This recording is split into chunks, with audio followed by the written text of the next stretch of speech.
G'day mate, thanks for the comment. So can you scale a business through the same stages without having employees, run a landscaping business, and the thought of managing a team puts me off? So I completely understand, mate. I got a team of 45. I've had hundreds of employees over the years, and it's tough. It's a completely different skill, and it's definitely not easy. Now, can you achieve the goals of growing and scaling a business without team? Yes. Are there limitations? There certainly are, and it's important to understand those limitations. So let's run through the various models. So the most scalable model that I believe is once you can crack the code of team, right? This is normally whereby you've got a team of technicians who can do the doing. They can go deal with the quotes, they can get clients signed up, they can do the delivery work, they can do all of the stuff that's associated with running a landscaping or a trade business. You've also got a management team in place who can deal with the scheduling, who can deal with the quality assurance, who can deal with putting out fires, who can deal with training, culture, all of that kind of stuff.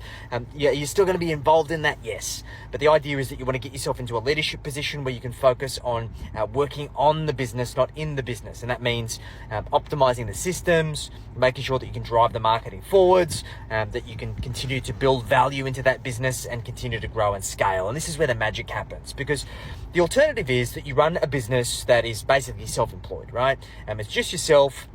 Maybe you've got some subcontractor support. However, the problem with that is that unless you are working, unless you're trading time for money, you're not making any money. And you can get incredibly good at landscaping. You can build a phenomenal reputation. You can charge a premium for the work that you do. However, there's going to come a cap to the amount of income that you can earn and also the amount of flexibility that you've got. So if you make the choice to want to go down that kind of self-employed route or maintain in that self-employed position, you need to do a couple of things. One, you need to work out how much income you want to earn that's going to allow you to build wealth outside of your business. So let's say, for example, it's 500 grand a year or thereabouts, okay? And you want to do so at, say, like 60% profit margins, okay? You want to get to that position as soon as you possibly can. The second thing you need to do is you need to ensure that you take scheduled time out of your business, knowing full well that you're not going to make money during that time. Because what I've seen many tradies do, particularly in landscaping, because it is hard yakka, is that they work 52 weeks of the year, or the vast majority of the weeks of the year, they destroy their body. They get to a point whereby they can't work anymore, and then they're fucked. And then you've got no choice but to then try and grow a team, and then you're at the mercy of that, right? Now, if that doesn't sound like what you want to do, I want you to really get clear on why you don't want to have a team, right? You made another post saying that you could hire a manager who manages the team, and yes, that does come at a cost. So I want you to try and work that out. Well, okay, if you were going to hire a team, what would an A player look like? How do you try and pay to get the best possible people in the landscaping space who can help you take the delivery off your plate so then you can focus on marketing and sales? Then you get to a point whereby you've got enough margin where you can hire a manager, hire a supervisor. Maybe they're still on site, but they're responsible for the scheduling and making sure that the boys stay in line and do good work and whatnot, right? And the aim is that you continue to work through those stages. Is it easy? No. If you've got the right systems and you've got the right support, is it a whole lot easier than trying to work it all out for yourself? Yes. So it's just a matter of what you're trying to achieve.